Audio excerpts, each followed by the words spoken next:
This conference will now be recorded.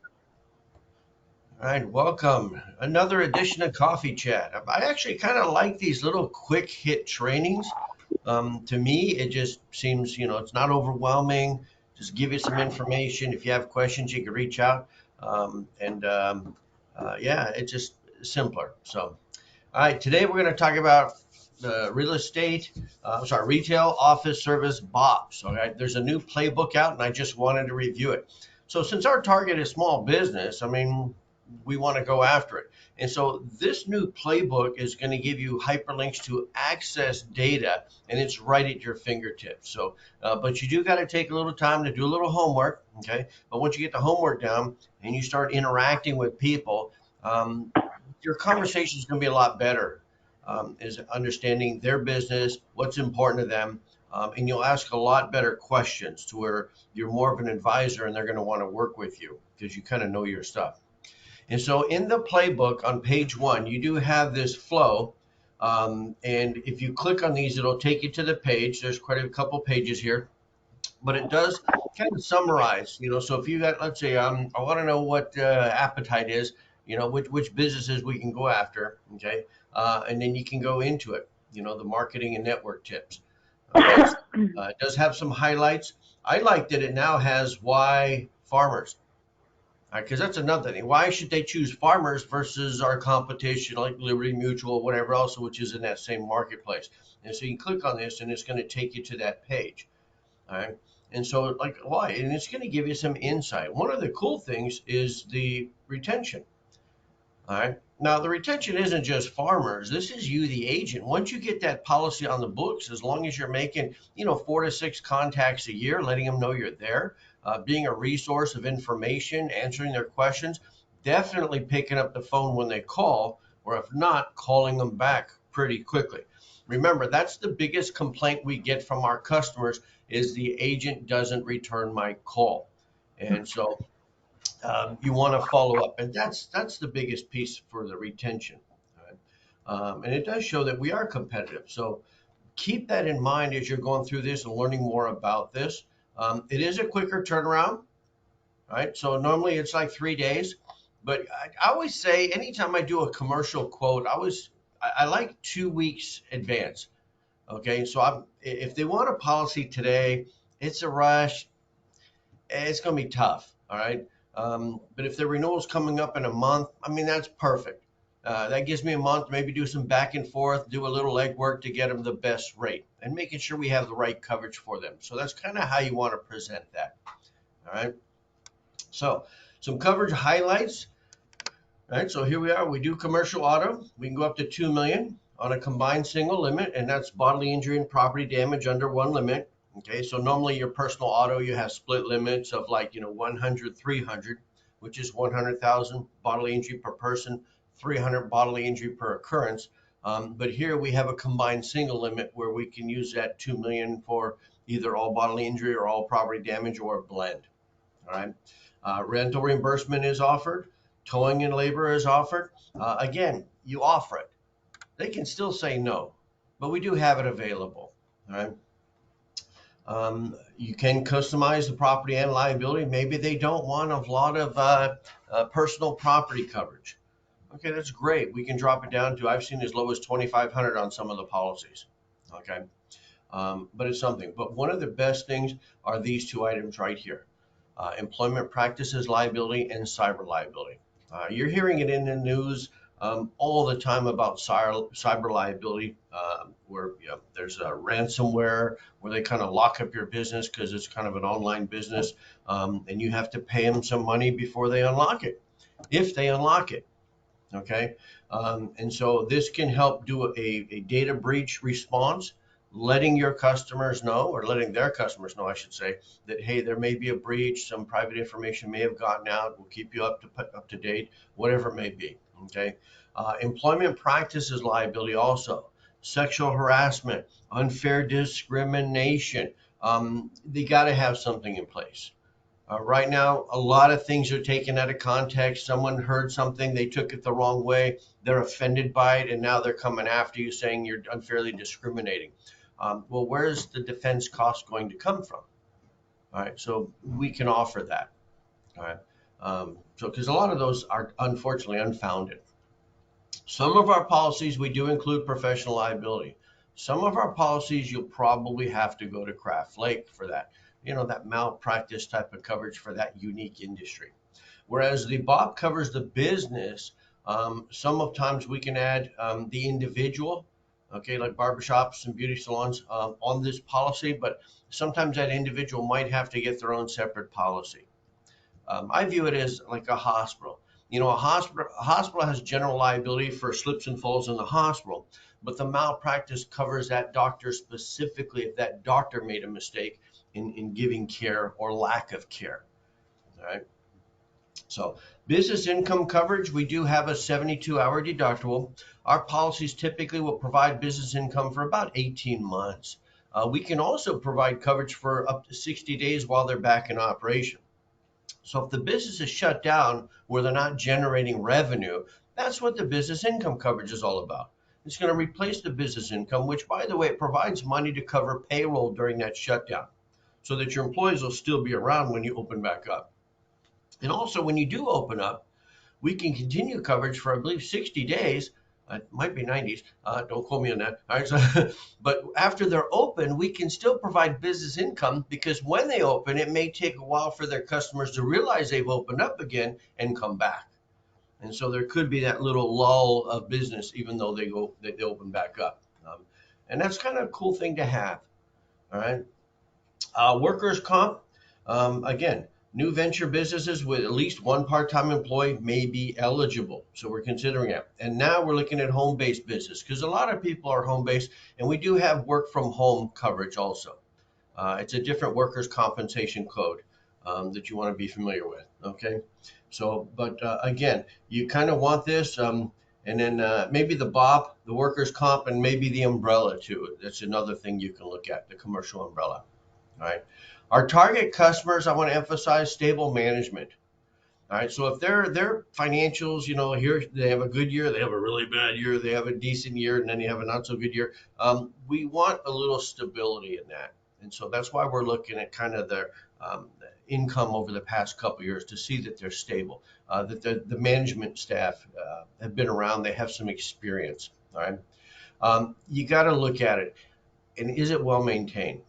The key phrase that I always say is there's pride in ownership. They're happy to own a business. They take care of it.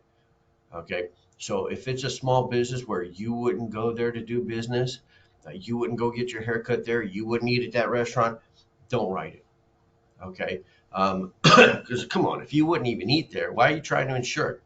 All right. So early shopper, like I said, the greater the lead time before the effective date of the policy, the better off it is for us because it gives us time to do a little more due diligence to get the best rate and make sure we have everything in place for them. I always say at least 2 weeks is good. Sometimes we don't have that option. Customers sometimes want it like right away. Okay, but let them know that it might take a little bit. So, all right. The playbook also has tips on getting started. They do have some training that I recommend you take. Yeah, it takes a little time out of your day, but I mean, to learn more, get a little more insight before talking to a business owner is always huge. Okay. We'll get the target SICs for this environment. Uh, look at what's eligible, but also what's ineligible. Okay, so that's kind of the something you definitely want to look at, all right, as far as what's not eligible for this type of business. Because if they're doing that, or maybe they're not doing that, but lo and behold, it's on their website for some reason. We have to explain that to underwriting. Well, they don't do, I don't know, maybe they don't do like facial acid peel, but on the website it says they do. And so we have to have a response for that. Well, no, they used to. That was a prior owner that had that on their website, and we don't have control of that website. Okay, so we have a different website. This is the one we use for our business, and so that's something you want to take a look at. So, because again, we have to answer to underwriting. Always remember, in commercial, there's two sales: selling the customer, number one; number two, selling the underwriter as to why this is a good risk. All right, marketing. All right. So, yeah, visit the local businesses in your area. I mean, I like some of these downtown places like San Mateo, even Pleasanton. You know, they've got this main street and they've got these little mom and pop shops up and down the street, which is kind of cool. And introduce yourself to them. Right? Put them in the lead factory. Buy leads, put them in the lead factory. Go to manta.com. And if you write one business, ask them if they have a business loan. Who did they get their loan from? Because someone's doing small business loans for these people to get started. And so maybe we should network with them and maybe we could work with them to, because anyone who gets a small business loan has to have insurance. And so if we partner with them, if they're, working on a business, they may not have insurance in place yet. Well, you might get a lead. Okay. So work with that. Okay. So let's look at the SIC list real quick. Okay. We do have a lot, right? The mom and pop shops we love. Okay. And so these are the main categories, and it could be broken down a little bit more. I mean, investment advisors, we even do other insurance offices like other agents. And so maybe you're coming across a independent auto insurance company. They do non-standard auto. And we can write their business. We can write their office. They only write auto. They only have a personal lines auto license, right? But we can write the shop. All right. So again, go through the list, find a business that you like, research it, get a little more insight about the business, the pitfalls, the risk, the concerns that the business owner may have in that particular type of business, because it makes it, you're on the same level as them when you're having a conversation about them and their business. And always, always take a genuine interest in the business owner. How did you get in this industry? How long have you been doing this? Because this is insight that you need to put on that resume that you're going to present to the underwriter. All right. So, what are the hurdles and pitfalls that you've seen in starting this business? Does it require any certification or training, specialized training? And again, that's stuff that you want to mentally notate and then put it in the application and present it to the underwriter. This is the training that they had to go for this business, whatever it may be. Okay. There's some quoting best practices. So you do want to get used to the system, right? Know how to quote. Leverage the coverage compare tool. This is something I'm going to have in another training, the coverage compare tool. All right, so you can compare it with other businesses in your area, typically within a 25-mile radius of businesses that have similar coverage to help you out. Okay. Request prior policy information because that helps with rating and coverages, and it gives us something to talk to. A lot of times I kind of don't care what you have. I'm going to ask you some questions, and based on how you respond, I'm going to put together a proposal for you. But maybe, take a look at what they've been carrying. Take a look at some of the coverages that other businesses around them have been carrying, because it's easier to talk about. You've only got this, but in the area, I'm seeing a lot of policies have this. And so by saying something like that, they're thinking, oh, well, you're knowledgeable in this realm. And so it gives them a little more confidence to work with you. Okay. Definitely work with underwriting. I always say underwriting is your best friend. And if underwriting does help you with a case to get it on the books, send them a thank you and CC the manager. In our case, that would be Hazel. Just thank them for their time in working with you, and definitely CC Hazel Lopes, because she's the underwriting manager. So it makes them look good in the supervisor's eyes. Okay. And again, they'll coach you on highlighting coverages that are very important for that particular business, what to look out for. Okay. So again, in the playbook, talks about servicing the account. Once we have it on the books, we want to take a look at them. You want to put them on real-time billing. That reduces the likelihood of premium audits for workers' compensation. All right. That's one of the biggest things, is getting an audit for workers' compensation at the end of the year.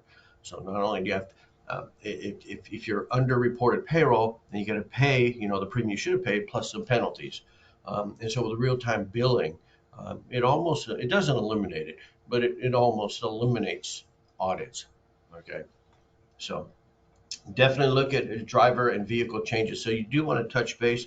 Have you changed any drivers? Have you hired someone else? That's on the commercial auto, whatever it may be. All right. So maybe someone got a ticket. Maybe someone, the ticket or accident has dropped off the record. And so we definitely want to be up to speed with that and talking to the business owner. Additional resources, again, if you click on that, when I send this out to you, click on it. They do have a video series, right, to kind of get more information, tips on getting started, definite tools, ask service ops so you're more comfortable with gathering information on your own rather than calling, because I know you guys don't like calling on the personal lines. Commercial seems to be moving pretty much faster than personal lines, but here and there you do hit some snags. Okay. Account completion, that means try and cross sell and package it up. We call it the trifecta. You have the BOP, you have the auto, you have the umbrella, or BOP, an umbrella. I'm sorry, BOP workers comp umbrella. Okay, here and there you'll get that auto. So, all right. So take some time, learn a little bit about the business before just knocking on doors and talking to business owners. And if you go door to door, go down Main Street, I mean, I'd like to call ahead. Hey, I'm going to be in your neighborhood. I'm a small business owner just like you. I just wanted to poke my head in there, maybe have a quick 5-minute conversation, and drop off a simple gift. Like I said, I'm a small business owner just like you, and I just wanted to talk some shop. Okay. And then bring a gift. Okay. I don't like, I like giving Starbucks cards. I like getting Starbucks cards, but they use a Starbucks card and the card's gone. So I'd like to buy you a cup of coffee. So here's a Starbucks card, but here's also a mug to drink it out of, and leave them something concrete. Okay. Um, so you're more memorable. There is a lot of opportunity out there. All right. We are the #1 small business writer in the state of California. But being that we only own, I don't know, maybe 8% of the marketplace. So there's a lot of companies out there that insure small businesses like we do. But we've got the name, we got the claims behind us. We definitely got the training and information to help you thrive in this marketplace. So, but you got to take some initiative. If you do need some assistance, reach out. Okay. So my ask for you today is choose a business that you want to look at. Okay. Make sure you study the resources so when you're talking to the business owner, you're kind of on the same level. Have you had any issues with this? With the restaurant, what type of fire protection devices do you have? Whatever it may be. All right. Reach out and set up a quick meet. I mean, give them a call. And I like Manta.com. Let me go back to that. Manta.com is a free website that lists small businesses. You can even list your insurance office on Manta, by the way, right? Because people are searching. And on Manta.com, if you're doing a search and you find the business, if you scroll down, a lot of times it'll have the business owner's name. And so when you're calling a business and someone else picks up, hey, I'm looking for George, okay? By saying the name, they're under the impression you know them. You see, so if there's a gatekeeper kind of screening calls and you're asking the business owner by name, they're under the impression you know them, and they're typically going to move you into having a conversation with them versus, yeah, I'd like to talk to the business owner. Okay, that's a cold call, and they spot that a mile away, and they're going to shut that down. Okay, so try and get the business owner's name. Okay, you can go to the library and go to Reference USA. That's another one where you can look up businesses, get the SIC codes, and a lot of times it has the business owner name also. And so you want that lead call of, hey, I want to stop by and introduce myself. It's going to go a lot better if you have the business owner name and you ask for them when you make that call. All right. Ask good questions. Okay. Take a genuine interest in that business owner, like I said, because it's going to be good for you. And they're going to be in their mind. They're like, my other agent never asked me that. And they might even say that out loud, but they're thinking it. Well, wow, this guy's pretty knowledgeable. Maybe I'll give him a shot. Whatever it be, offer your services, and you can tell them also if it's a quick meet. They say you may already have an insurance agent, but when your policy renews, would you mind if I give you a competitive bid for your business? Maybe if I can get you better coverage, maybe save you a little bit of money, maybe offer some other items like EPLI or cyber liability that you may not have in place now, and I'd love to work with you. Okay, and offer your services. And always, always, always thank them for their time. They took time out of their day to meet with you. Okay, you got to thank them for their time. Great, resheet the conversation. I like to keep you in my tickler file. I may reach out with an email here and there or check in on you. Are you part of any organizations? Are you part of the Chamber of Commerce? Whatever it may be. Okay. And to reach out with them again. Okay. You may not get them on that first meet, but if you build a relationship when they get that renewal notice, um, then they'll give you a shot. Okay. So always be respectful of their time. Like if it's a restaurant and they do like breakfast, lunch, and dinner, don't go during breakfast, lunch, and dinner time. Those are peak hours. They're busy. They don't have time to talk with you. So kind of go in between and ask them, when's a good time for me to come by? I don't want to come in during your peak hours, right? So maybe you're in a restaurant, come around 2 or 3 after the lunch rush has died down, but before the dinner rush has started. Okay, so it's kind of what I got. I want to leave it open to some questions. Any comments? I hopefully this was useful for you. Offer some value. Don't be shy. You're all muted.